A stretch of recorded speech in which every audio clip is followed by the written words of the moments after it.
Froger sur ce plateau et Elisabeth Noir, vous l'interrogez sur l'actualité politique. Pierre Froger, bonjour. Bonjour. Merci d'accepter notre invitation pour revenir effectivement sur l'actualité politique, notamment l'élection présidentielle et la réélection d'Emmanuel Macron. Ce n'était pas votre candidat. Comment est-ce que vous réagissez à cette réélection ? Bien, écoutez, je suis parlementaire de la République et donc je salue l'élection d'Emmanuel Macron à sa succession. Et j'espère qu'il saura diriger la France pendant ces 5 prochaines années, même si ça risque d'être très compliqué, parce qu'en ce moment, à l'heure où l'on parle, on connaît la tête, mais on ne connaît pas encore le corps. Et le corps, il faudra attendre les élections législatives pour connaître, pour savoir quels seront les moyens à sa disposition pour gérer la France. Mais ce qui m'importe, c'est l'avenir de la Nouvelle-Calédonie avant tout. Et ce que je constate, c'est que pendant ces 5 dernières années, il ne s'est rien passé. Alors justement, en Nouvelle-Calédonie, Emmanuel Macron aussi est arrivé en tête, 61% des voix, et tous ses soutiens ont insisté sur la reconnaissance, la gratitude, parce que il avait ça fait partie de la campagne électorale, et c'est normal que ces soutiens, je trouve normal que ces soutiens aient trouvé cet argument qui est bien faible par rapport à l'avenir de la Nouvelle-Calédonie. En fait, qu'est-ce qu'il a fait ? Qu'est-ce qui a été fait ces 5 dernières années ? Rien. Cette majorité, et je rappelle qu'Emmanuel Macron est en charge de la France et donc de son outre-mer et de la Nouvelle-Calédonie en particulier depuis 2017.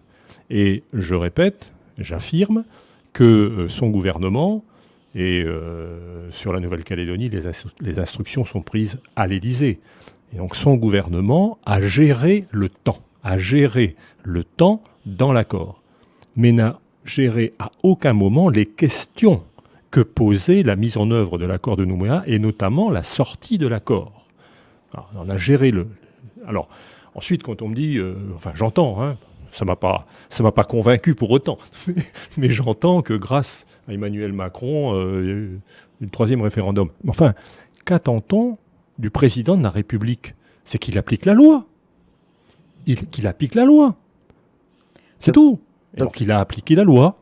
Mais la deuxième question qu'il faut se poser, aujourd'hui, est-ce que ça a résolu, est-ce que ça a réglé quelque chose quant à notre avenir ?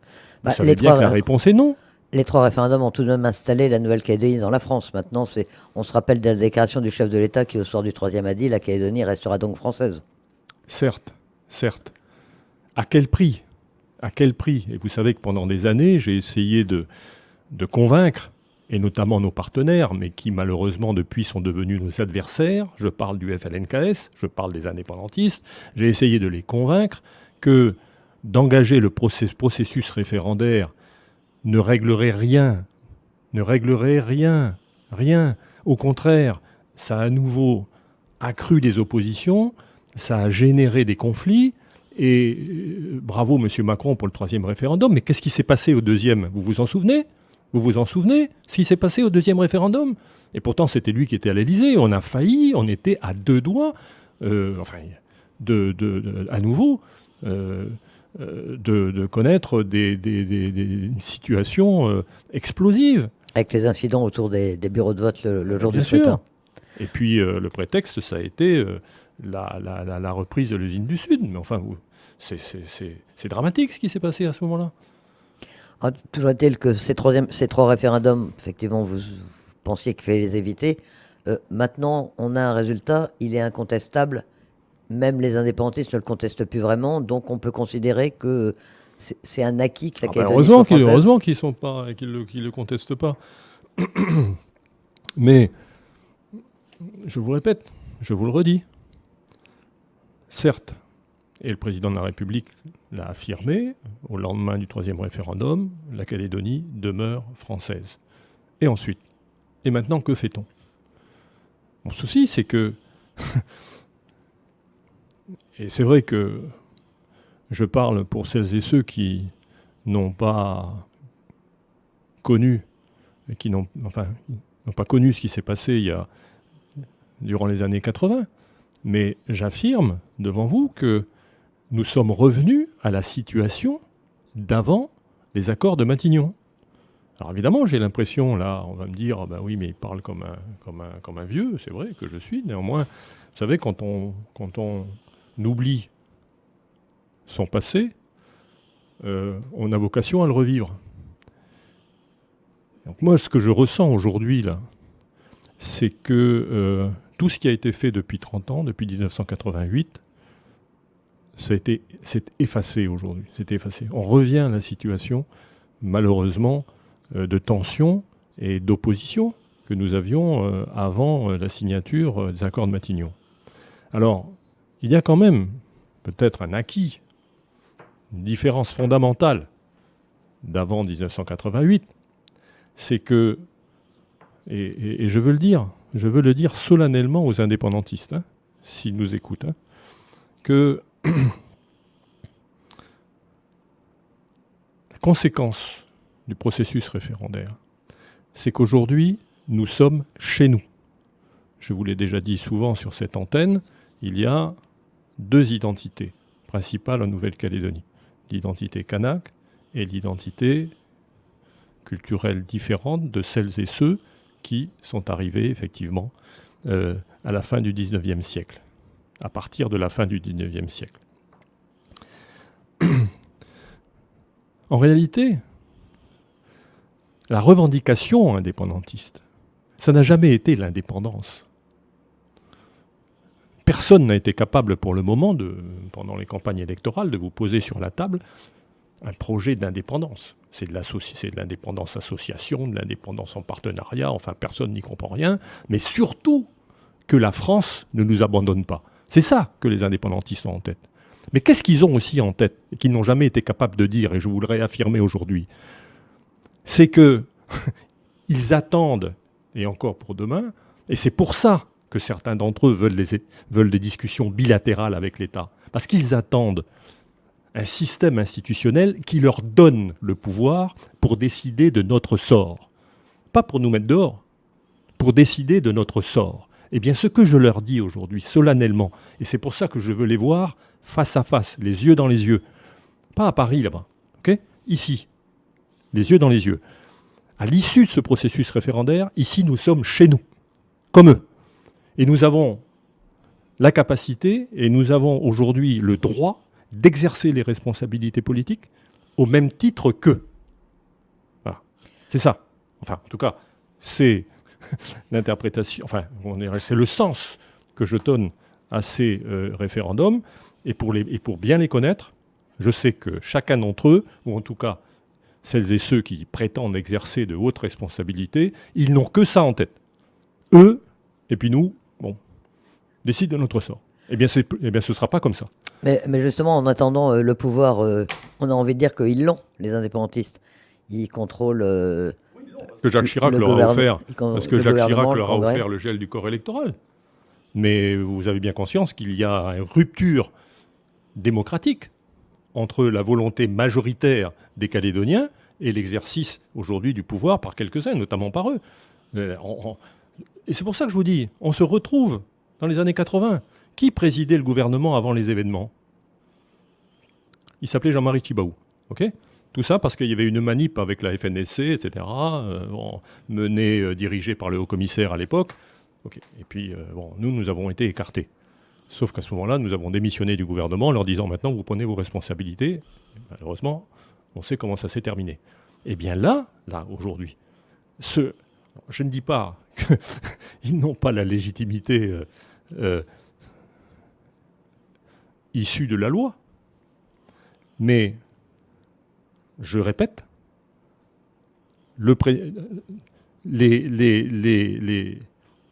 l'incarnation, que ce soit à la tête du gouvernement, que ce soit à la tête du Congrès, que ce soit à la présidence du CESE,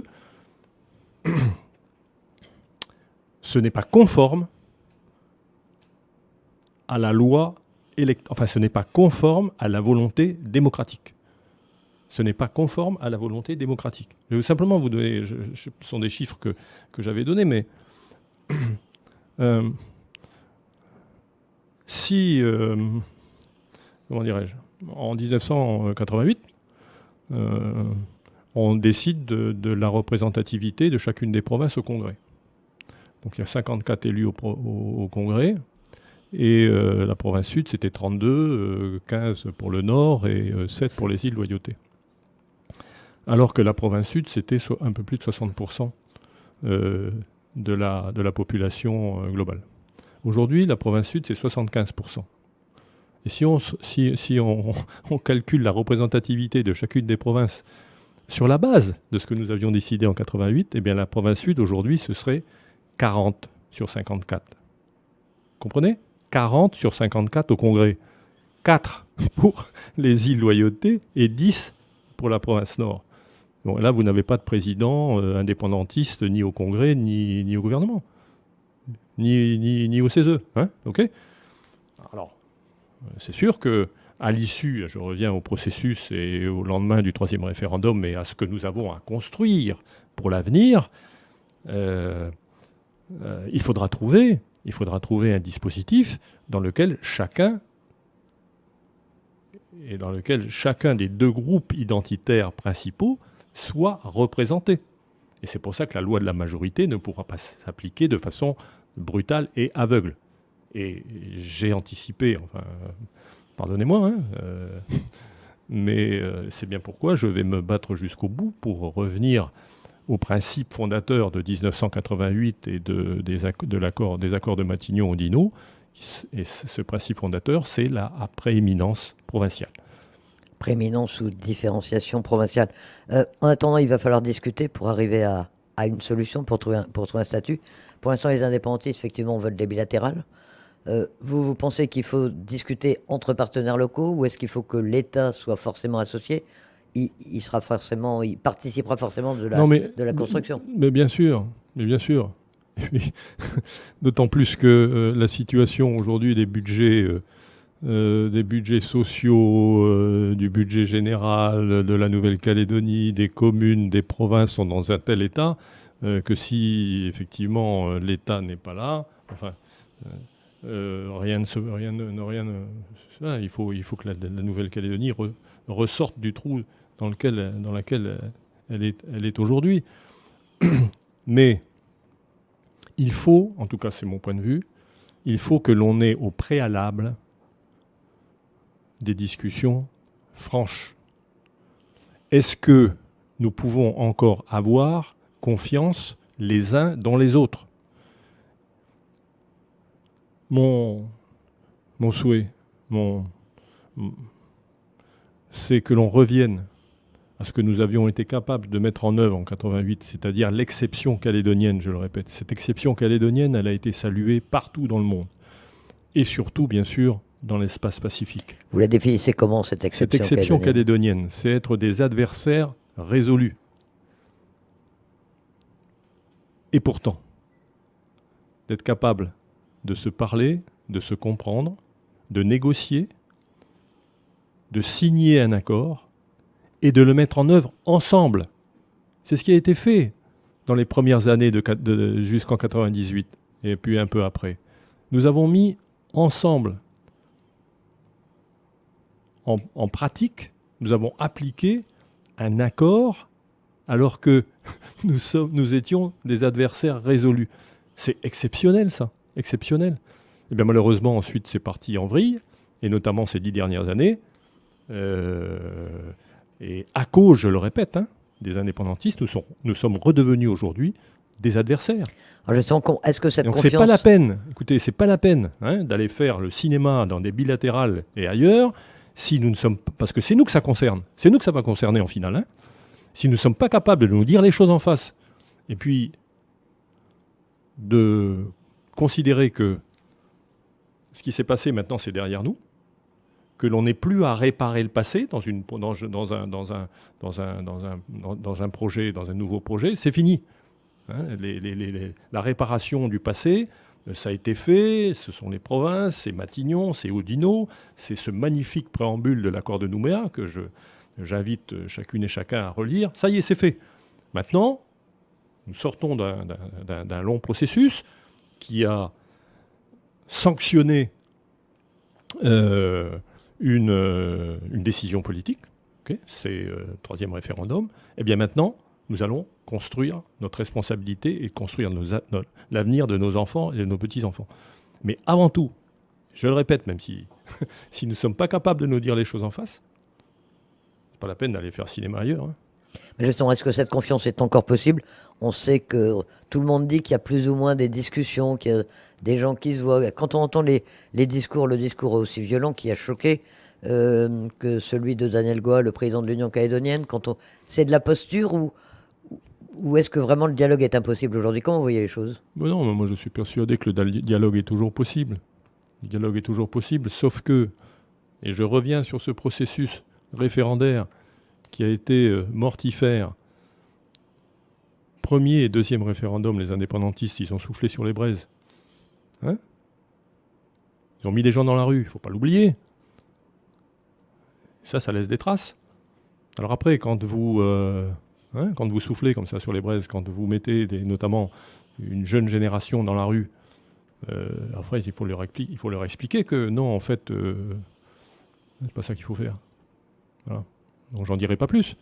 Mais je vous le dis, depuis malheureusement les idéologues socialistes depuis les années 2012 et la présidence de François Hollande sont en grande partie responsables de cette situation. Alors le souhait de parler avec les indépendantistes les yeux dans les yeux, face à face, vous l'avez dit, c'est l'une de vos marques. Vous avez également souhaité à plusieurs reprises qu'il y ait une structure à Paris, une structure pérenne qui s'occupe du dossier calédonien un peu en dehors du ministère des Outre-mer.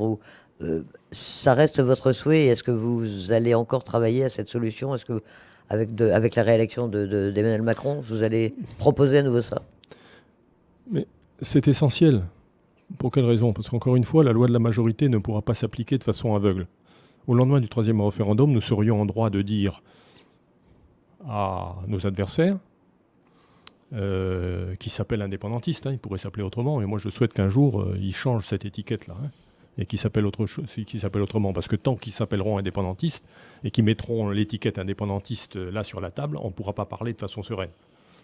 Parce que ça veut dire qu'on ne peut pas partager un même projet. Voilà. Alors, une structure pérenne éventuellement à Paris qui puisse c'est bien parce s'occuper directement que du cette dossier. loi majoritaire ne peut pas s'appliquer, parce on serait en capacité de leur dire aujourd'hui, écoutez, vous avez perdu, maintenant c'est nous qui décidons, et puis vous attendez votre tour. Et on organise une solution institutionnelle à la polynésienne, une assemblée territoriale, un gouvernement, et puis terminé. C'est pas possible. Il faut être pas possible. Et c'est la raison pour laquelle je défendrai jusqu'au bout ma proposition qui est structurée, de prééminence des provinces et de différenciation provinciale, sans gouvernement, mais avec une structure de médiation, pour qu'il y ait une cohérence des politiques, enfin, en tout cas, des sujets interprovinciaux. Mais il faut que ce soit la même chose à Paris, que ce soit pareil. Et la Calédonie, selon moi, même, alors je sais que ça contrarie comment dirais-je, l'organisation politique et administrative française.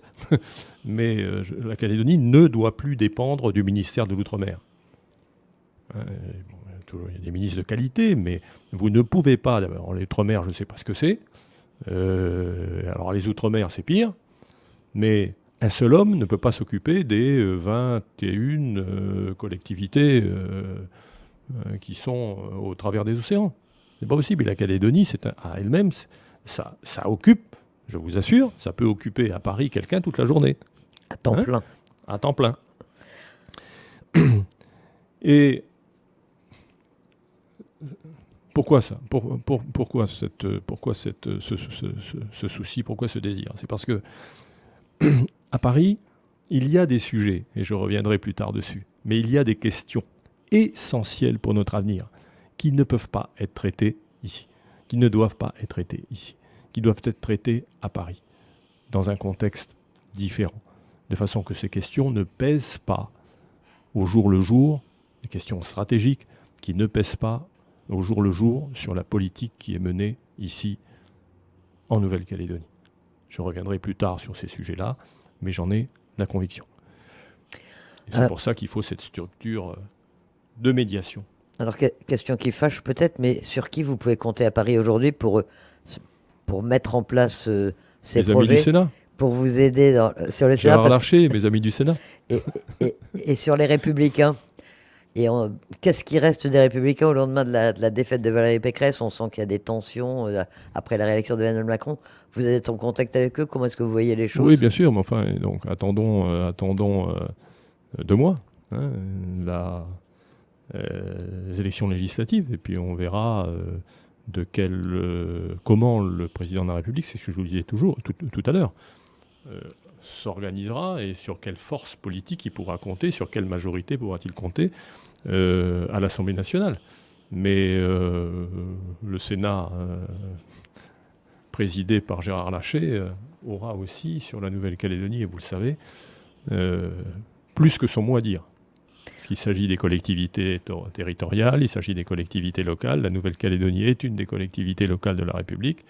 Et à ce titre, le Sénat aura un rôle prééminent et à jouer.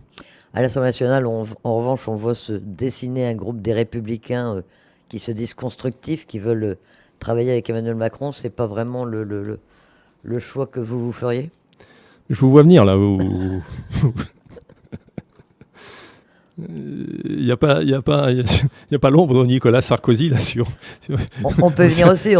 Sur cette question. Bah, on sait que vous êtes proche de lui. Hein. Non, mais je vous dirais. Qu'est-ce que vous pensez de son attitude? Nicolas Sarkozy, c'est mon ami, c'est vrai, mais enfin bon, c'est une complicité depuis tellement longtemps, depuis 1978. Et rien ne remet en cause cette proximité ne remettra en cause cette proximité et cette confiance. Je n'oublierai jamais qu'il m'a accompagné dans ce geste des 2 drapeaux qui devient, et notamment après le résultat du 3e référendum, de plus en plus d'actualité et qui traduit cette identité plurielle de la Nouvelle-Calédonie.